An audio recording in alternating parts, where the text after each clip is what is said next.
No dia 1º de março de 2022, um ex-campeão peso pesado do UFC foi preso por tentativa de homicídio após disparar tiros contra um outro veículo em São José, na Califórnia, em uma perseguição que atravessou a cidade, que apesar de não ter resultado em morte, levou a 4 longos anos na cadeia. Na história de hoje você vai descobrir o que aconteceu com ele, que é amplamente considerado o maior peso pesado da história do UFC, que reinou na divisão peso pesado dos anos de 2010 a 2015 e que se manteve dominante e vitorioso naqueles que foram os anos áureos do peso pesado do UFC. Descubra a história do lutador que tinha um cardio sem precedentes nos pesos pesados, um lutador com uma ética de trabalho tão rigorosa que acabou destruindo o seu próprio corpo no processo e que passou os últimos 5 dos seus 14 anos de carreira lutando contra lesões. Na história de hoje, Caim Velasquez. Caim Ramírez Velasquez nasceu no 28 de julho de 82, em Salinas, no interior da Califórnia. Seu pai, Efraim Velasquez, entrou ilegalmente nos Estados Unidos, onde ele conheceu e se casou com a americana Isabel. Os dois se casaram, permitindo que Efraim Velasquez obtivesse a cidadania americana. Caim foi o caçula numa casa com a irmã mais velha, Adela, e o irmão do meio, Efraim Jr. Ele e os irmãos foram criados na cidade de Yuma, no estado do Arizona. E foi ali que no ensino médio Caim se envolveu com futebol americano e wrestling. E apesar da sua fervente paixão pelo futebol americano, foi no wrestling que ele obteve destaque, compilando um cartel de 110 vitórias e 10 derrotas no wrestling, se tornando 2 vezes campeão estadual no Arizona. Durante o seu último ano do ensino médio, Caim foi capitão dos times de wrestling e futebol americano simultaneamente. Após o ensino médio, Caim estudou na Community College do Iowa, na temporada de 2001 para 2002, onde ele foi campeão nacional de wrestling na divisão peso pesado. Foi dessa maneira que ele ganhou uma bolsa de estudos para ir para a Arizona State University. Foi por lá que ele competiu por 3 temporadas, compilando 86 vitórias e 17 derrotas no wrestling, sendo o 5º melhor do país em 2005 e o 4º melhor em 2006, e obtendo o título de Wrestler All-American por 2 vezes. Inclusive foi ali que Caim foi colega de treinos de Ryan Bader. Na sua infância, Caim e os irmãos eram fãs de Bruce Lee e Jean-Claude Van Damme. Eles cresceram assistindo filmes como Kickboxer, O Desafio do Dragão, e foi imediatamente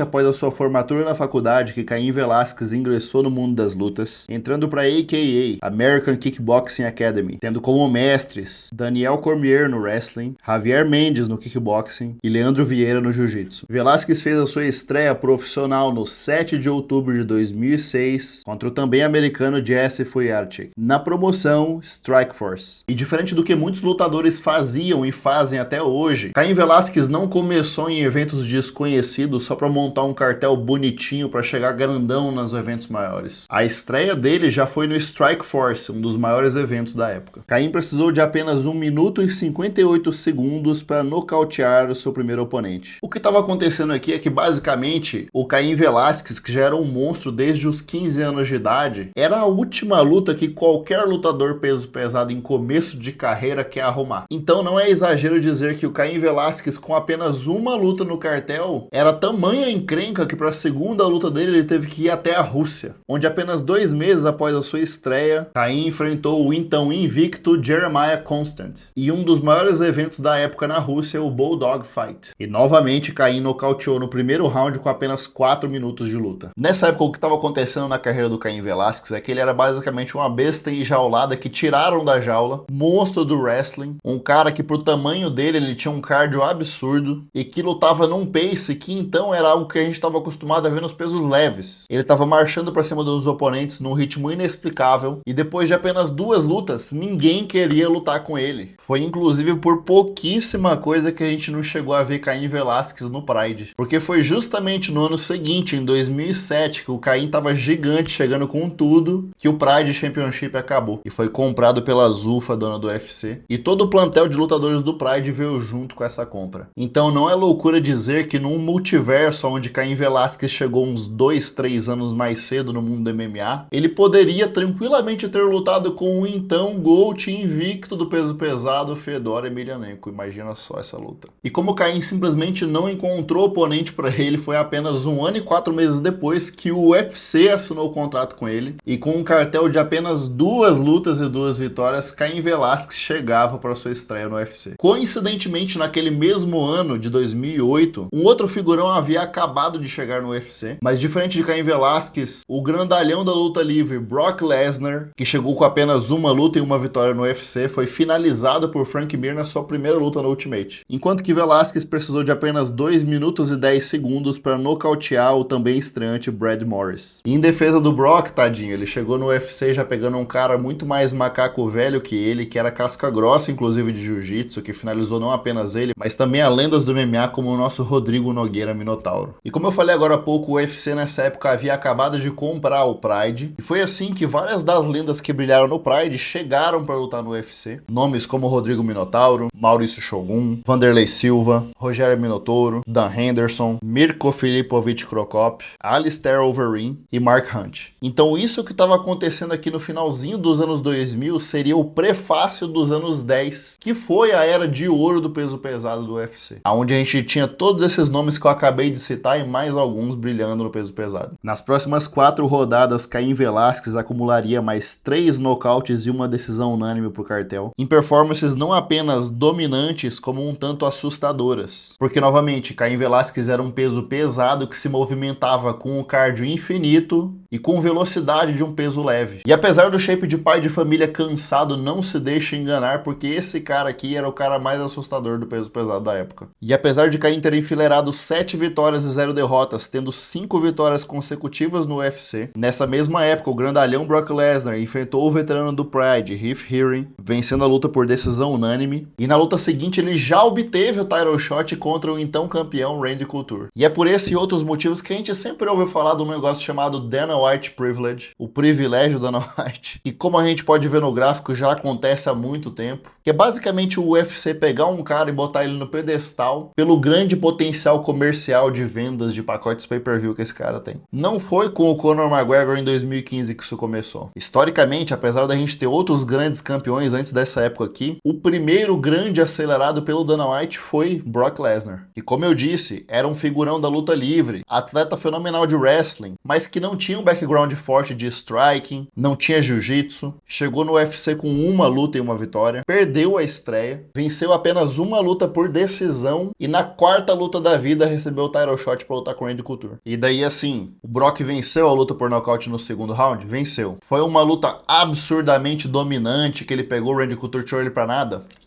Não, o Randy deu trabalho pro Brock. Apesar dos dois estarem lutando com quase 30 quilos de diferença, mesmo dando um desconto absurdo pro Brock, que não tinha o background de pioneiro do Randy, mas a gente tá falando de um Brock Lesnar no auge da juventude com 31 aninhos e um Randy Couture de 45 anos de idade. Após se tornar campeão, Brock Lesnar defendeu o seu cinturão na revanche contra Frank Mir, a quem dessa vez ele enfrentou de forma mais estratégica, foi mais veaco com o jiu-jitsu do Frank Mir e nocauteou ele no segundo round. E foi em meados de 2010 que Brock Lesnar defendeu o seu cinturão pela segunda vez e, para surpresa de todos, ele finalizou o Shane Carwin com o Katagatame. Enquanto isso, o próximo desafiante ao cinturão peso pesado seria definido no combate entre Caim Velasquez e Antônio Rodrigo Nogueira, o nosso Minotauro. Caso você não saiba do legado de Rodrigo Minotauro, dos anos de 99 a 2003 ele foi o terror do Japão e foi o campeão inaugural peso pesado do Pride, perdendo o cinturão apenas em 2003 pro Gold Fedor Emelianenko, a quem ele enfrentou 3 vezes no Pride. E o Minotauro do Pride bateu em todo mundo. Com exceção do Fedor, ninguém foi mais dominante que ele no peso pesado. Em 2002 ele deu aquela chave de braço lendária no gigantesco Bob Sapp, que foi uma luta inclusive pique ceia de Pegasus versus Aldebaran de Touro. Bob Sapp era muito grande. Minotauro finalizou Dan Henderson, finalizou o 03 do peso pesado, que era o Crocop, venceu o Fabrício Verdun e chegou no UFC gigante com 35 lutas nas costas e 29 vitórias no cartel, estreando com vitória sobre o rival de Pride, Heath Herring. E Minotauro chegou a ser campeão interino do UFC, finalizando Tim Sylvia com uma guilhotina. Entretanto, pro desespero do fã brasileiro, aquele seria o ápice de Minotauro no MMA, porque nas suas últimas 9 lutas da carreira ele perderia 6 delas, começando pela perda do cinturão interino por nocaute por Frank Mir, e o Minota até se recuperou bem com uma vitória sobre o ex-campeão Randy Couture por decisão unânime, mas na rodada seguinte, eu pessoalmente marcaria na linha do tempo o combate dele contra Caim Velasquez como o início oficial do declínio do Minotauro. Caim precisou de apenas 2 minutos e 20 segundos de luta para nocautear o Minota, e enquanto que a carreira do Minotauro dali em diante seria ladeira abaixo com a aposentadoria em 2015, Caim Velasquez havia acabado de se credenciar como o desafiante número 1 pelo cinturão peso pesado do UFC. Foi finalmente no UFC 121 que Lesnar e Velasquez se enfrentaram, numa luta onde Brock Lesnar era o favorito para vencer, e é por essas e outras que você deve sempre se questionar sobre as odds das lutas, porque muitas das vezes o efeito midiático por trás de uma luta acaba impactando nas odds, em quem é o favorito e quem é o azarão. Olhando em retrospectiva, a gente tinha um Brock Lesnar que bateu em 2 velhotes e venceu um top contender, que era o Shane Carwin, que foi completamente acelerado pelo UFC e que tinha apenas 6 lutas na vida, enquanto que do outro lado a gente tinha o também wrestler Cain Velasquez, invicto com 8 vitórias e 0 derrotas, sendo 7 dessas vitórias por assassinato, por nocaute. Mas apesar de todos esses apontamentos, é fácil eu chegar aqui 16 anos depois e falar vindo do futuro. Pois bem, Cain Velasquez precisou de apenas 4 minutos e 12 segundos para cansar o Brock Lesnar, que até começou bem o combate com algumas quedas, começou num pace absurdo, mas não teve efetividade, não manteve o Cain no chão, e em menos de 4 minutos o Brock morreu no gás e Cain não perdoou, se tornando assim em apenas 2 anos o campeão peso pesado do UFC. Após a conquista do cinturão, Velasquez sofreu uma lesão no ombro direito, ficando afastado do UFC por quase 1 ano, e finalmente defendendo seu cinturão contra o então top contender da categoria, Júnior Cigano dos Santos. Caso você não esteja ligado, o Cigano era um dos caras mais treta da época, boxer mais embaçado do peso pesado do UFC, que estreou no UFC em 2008 com 6 vitórias e 1 derrota, e que até conquistar o title shot contra Cain Velasquez, o Cigano enfileirou 9 vitórias consecutivas no peso pesado do UFC, sendo apenas 2 decisões e 7 nocautes. Ele nocauteou Fabrício Verdun no primeiro round, o gigante Stefan Struve também no primeiro round, Mirko Filipovic Crocop no terceiro round, o holandês Gilbert Yvel também no primeiro round, o brasileiro Gabriel Gonzaga, adivinha? No primeiro round. E só quem aguentou trocar porrada com o Cigano os 3 rounds foram o dono da barriga mais famosa do UFC, Roy Nelson, e o nocauteador Shane Carwin. E foi em novembro de 2011 que houve esse alinhamento de astros absurdo e os 2 pesos pesados mais assustadores da época se enfrentaram pelo cinturão. Nessa luta que eu me lembro como se fosse ontem, eu tava assistindo com meu irmão mais velho e a gente tava mega tenso porque a gente sabia que uma mão para qualquer um dos 2 lados podia definir a luta. Felizmente, nesse primeiro confronto, em apenas 1 minuto e 4 segundos de combate, Júnior Cigano foi o primeiro a derrotar Cain Velasquez por nocaute no primeiro round com um overhand histórico que rendeu para ele o título de campeão peso pesado do UFC. E foi nessa época aqui, inclusive, que eu lembro claramente como se fosse ontem, que os meus lutadores favoritos eram o Cigano e o Lyoto. E o Cigano ainda tinha um plus dele ser super boxeador, e nessa época eu havia recém-descoberto os filmes do Rock e o Lutador. Então juntou uma coisa com a outra e eu fiquei muito fã do Cigano. Cigano que inclusive defendeu o cinturão peso pesado dele contra Frank Mir no UFC 146, vencendo a luta por nocaute no segundo round, e no finalzinho de 2012, no dia 29 de dezembro, haveria a revanche contra Cain Velasquez. Nesse meio tempo, o Cain venceu Antônio Pezão por nocaute no primeiro round, e o grande questionamento para essa revanche era se o Cigano havia dado um golpe de sorte no primeiro combate, e se numa segunda luta o Cain conseguiria ser mais estratégico, imprimir o ritmo dele e dominar a luta usando o wrestling e o ground and pound como estratégia. E infelizmente para mim e para todos os fãs do Cigano que sintonizaram nessa luta ao vivo na época, foi exatamente isso que o Cain fez. Numa performance que foi completamente dominante, onde o Cain foi absoluto para cima do Cigano, e já no final do primeiro round deixou a cara do Cigano inchada, e a gente viu um Júnior dos Santos desfigurado no quinto round, depois de quase ter sido nocauteado em todos os 5 rounds da luta, perdendo mais de um round por 10-8, e apesar de ter tomado a passada de carro da vida dele, ao mesmo tempo foi inspirador ver o Cigano aguentando até o final sem ser nocauteado e sem desistir. Essa aqui inclusive foi a performance mais digna de filme do Sylvester Stallone, mais Rocky Balboa da carreira dele, porque ele foi à distância com o Cain e mesmo perdendo a luta na decisão, ele não foi nocauteado. Na rodada seguinte, Júnior Cigano pegou o veterano do Pride, Mark Hunt, um dos gordinhos mais porradeiros da história do MMA, a quem ele nocauteou no finalzinho do terceiro round com um chute rodado na cabeça, que levou Mark Hunt à lona já sem saber onde ele estava mais. Luta essa, inclusive, que foi evento co-principal da revanche entre Caim Velasquez e Antônio Silva, o Pezão. E como já era esperado, o Caim Velasquez nocauteou novamente Antônio Pezão, só que dessa vez ele precisou de apenas 1 minuto e 21 segundos para fazer isso, botando um ponto de exclamação na rivalidade entre os dois e descartando completamente o Pezão do cenário de cinturão do peso pesado. Mas falando em rivalidade, na rodada seguinte eles se enfrentariam para a conclusão épica da trilogia Caim Velasquez e Júnior Cigano em outubro de 2013 para cimentar quem era o rei da era de ouro do peso pesado do UFC. Haviam rumores fortíssimos de que o Cigano havia feito overtraining na segunda luta deles, ou seja, ele havia passado do ponto, havia treinado de forma contraprodutiva e agora, um ano depois da maior derrota da sua carreira, o Cigano havia voltado na melhor forma física da sua vida, prometendo que venceria Caim Velasquez e daria a volta por cima. E eu tenho certeza que se você assistiu essa luta ao vivo assim como eu, você acreditou do fundo do seu coração que isso aconteceria. A verdade é que a gente quis acreditar, né? Foi ali um pensamento desejoso, porque na última luta da trilogia, Caim Velasquez foi ainda mais dominante que na segunda luta, e que apesar das defesas de queda do Cigano nos primeiros 2 rounds da luta, uma hora o Cigano morreu no gás, e o Caim Velasquez, que tinha gás infinito, acabou dominando o Cigano e dessa vez nocauteando no finalzinho do 5º round, faltando menos de 2 minutos para acabar a luta. Quando o Cigano usou o último centavo de gás que restava para ele, numa tentativa quase que desesperada de finalização, da qual o Caim se desvencilhou com a facilidade absurda e bateu no Cigano, que simplesmente não conseguia mais levantar, concluindo assim a trilogia mais épica do peso pesado do UFC e se reafirmando com todos os pontos de exclamação como o rei do peso pesado. Nessa altura do campeonato, o fã de UFC já havia aceitado que o bambambam do peso pesado era o Caim Velasquez, e o que se esperava é que ele não fosse ser derrubado dali tão cedo, porque no horizonte do peso pesado, onde o segundo cara mais brabo já tinha sido macetado por ele 2 vezes de forma inquestionável, não parecia ter ninguém mais à altura do desafio de vencer Caim Velasquez. Foi então em abril de 2014 que o UFC selecionou Fabrício Verdun e Caim Velasquez para serem os coaches das equipes na edição inaugural do TUF Latin America, o The Ultimate Fighter, reality show do UFC, no final do qual era esperado que Verdun e Velasquez se enfrentassem no final de 2014. Entretanto, um mês antes, em outubro, Caim Velasquez teve uma lesão grave no joelho direito e foi substituído de última hora por Mark Hunt, que enfrentou Verdun e foi nocauteado no segundo round. E em junho de 2015, quando Verdun e Velasquez se enfrentaram, o corpo de Caim já estava cobrando o preço por um dos regimes de treino mais intensos da história do esporte. E um Caim Velasquez que, na época, além de enfrentar oponentes no octógono, enfrentava também os seus ombros e joelhos lesionados. E para complicar ainda mais a vida dele, no camp para a luta com Fabrício Verdun, Caim Velasquez admitiu que não se preparou da melhor forma possível para a luta, pois ele transferiu o camp para a cidade do México apenas 2 semanas antes do combate. Cidade essa que, caso você não saiba, fica a 2.200 metros acima do nível do mar, o que torna ainda mais difícil lutar ali e dá aos lutadores a sensação de que o oxigênio não está chegando onde tem que chegar. Em contraste com Fabrício Verdun, que chegou mais de 1 mês antes da luta para treinar na cidade do México. O resultado disso foi uma das maiores zebras do ano, porque o Verdun não apenas levou a melhor na luta em pé, trocando soco com Caim Velasquez, como a gente viu também pela primeira vez um Caim fadigado, morrendo no gás, sem aquele ritmo de Rottweiler com gás infinito que ele teve em todas as lutas. E foi assim que no terceiro round, numa tentativa meio na loucura de quedar o Verdun, que o nosso grande Caim acabou caindo na guilhotina do Verdun. Verdun, por sinal, que tem o seu jiu-jitsu na primeira prateleira do MMA da história, junto ali com o Charles do Bronx, porque ele finalizou todo mundo. Ele finalizou o Overeem, ele finalizou Alexander Emelianenko, irmão do Fedor. Ele finalizou o Fedor no auge, invicto há 10 anos. Foi o Fabrício Verdun que quebrou a sequência do Fedor. Finalizou Antônio Rodrigo Nogueira Minotauro. E agora, a mais nova cabeça para a coleção do Verdun era do Caim Velasquez. Na noite de 13 de junho de 2015, onde ele chegou ao topo do MMA e virou campeão mundial do UFC. Após a derrota para Verdun, uma revanche era esperada para 6 de fevereiro de 2016. Entretanto, Verdun e Velasquez sofreram lesões antes da luta e a revanche nunca aconteceu. Foi apenas 5 meses depois que no UFC 200, Velasquez enfrentou o grandalhão Travis Brown, a quem ele nocauteou ainda no primeiro round, e por um segundo o fã de UFC que estava vendo aquele Caim Velasquez do UFC 200, dando chute giratório na cabeça, voltando a lutar como um lutador mais leve, num pace elevado, numa performance completamente dominante, fazendo os melhores lutadores do mundo parecerem amadores de novo. Por um segundo o Caim Velasquez deixou a gente acreditar que ele estava de volta e que possivelmente ele até voltasse a ser campeão. E naquele mesmo ano, na véspera de ano novo de 2016, a tão aguardada revanche com Verdun estava marcada marcada para o UFC 207. Entretanto, a Comissão Atlética do Estado de Nevada não liberou o alvará de funcionamento do Velasquez devido às condições das costas dele. Nessa época, o Caim enfrentava dores crônicas nas costas e ele malemar estava conseguindo ficar meia horinha de pé parado, sem sentir dores fortes na coluna. E foi devido a todo esse contexto e essa tríade de lesões de joelho, ombro e coluna juntas que Caim Velasquez ficou 3 anos afastado do UFC. E na primeira de suas 4 lutas do novo contrato com o UFC, ele enfrentaria o então emergente futuro campeão da divisão, Francis Ngannou. Contudo, essa luta que foi muito aguardada pelos fãs, que era o retorno do Caim contra um grande prospecto da divisão, que tinha tudo para ser uma lutaça. A luta em si não aconteceu, porque em apenas 26 segundos o Caim estourou o joelho esquerdo e não teve luta. Após a derrota por nocaute técnico, o Caim falou emocionado com os fãs na entrevista pós-luta, exaltou Francis no microfone, pediu desculpas aos fãs por não ter conseguido mostrar o melhor dele, e a gente não sabia ainda, mas aquela seria a última vez do Caim no octógono, porque no mês seguinte, em março de 2019, ele anunciou oficialmente a sua aposentadoria. No final de 2019, Caim Velasquez chegou a assinar com a WWE, fez uma aparição num crossover histórico contra Brock Lesnar no mundo da luta livre que é tão popular entre o público mexicano. Entretanto, no ano seguinte, com o início da pandemia, Caim Velasquez foi liberado do seu contrato.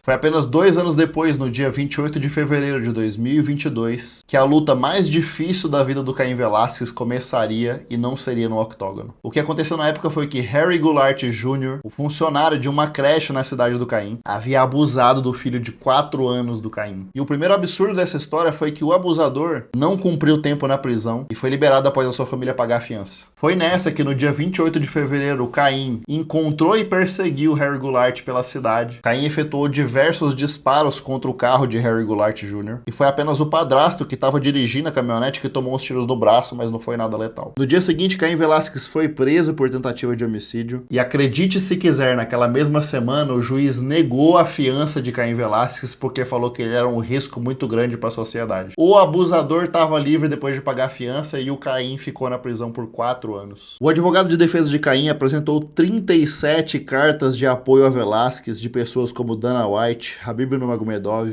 Fabrício Werdum, Kelvin Gastelum, Henry Cejudo, Daniel Cormier e Islam Makhachev. Em maio de 2022, pela segunda vez, o juiz negou a fiança de Velasquez, citando o seu descuido com a vida humana. E foi apenas agora, no dia 15 de fevereiro de 2026, que finalmente foi concedida a liberdade condicional a Caim Velasquez, após ter servido boa parte da sua sentença de 5 anos de cadeia, e com crédito pela sua participação nos programas de reabilitação da cadeia. E no frigir dos ovos, o verdadeiro vilão dessa história, Harry Goulart Jr., está agora mesmo passando por julgamento pelo abuso do filho de Caim Velasquez. E se tudo der certo e a justiça for servida nessa difícil batalha que a família do Velasquez travou nos últimos anos, Harry Goulart Jr. pode finalmente ser preso em 2026 e apodrecer na cadeia. Caim Velasquez não é apenas uma lenda do UFC por suas vitórias, mas por sua capacidade de superar adversidades. Ele redefiniu o que significa ser um campeão, tanto no octógono quanto fora dele. A sua dedicação ao esporte e o impacto que ele teve no MMA serão lembrados por gerações. Hoje ele é uma inspiração para muitos e o seu legado será eterno no mundo das lutas. E apesar das 3 derrotas no cartel, para Júnior Cigano, Fabrício Werdum e Francis Ngannou, no coração de muitos fãs, Caim Velasquez é o GOAT dos pesos pesados e um eterno invicto no MMA, que venceu todas as suas batalhas e no fim perdeu apenas para o seu próprio corpo, que não conseguiu aguentar a força do seu espírito de lutador. Na semana que vem, você vai conhecer a história de um dos lutadores mais subestimados de todos os tempos do MMA, no documentário sobre a vida e carreira do figurão Fabrício Vai Cavalo Werdum. Sexta-feira que vem tem mais e eu te vejo do outro lado.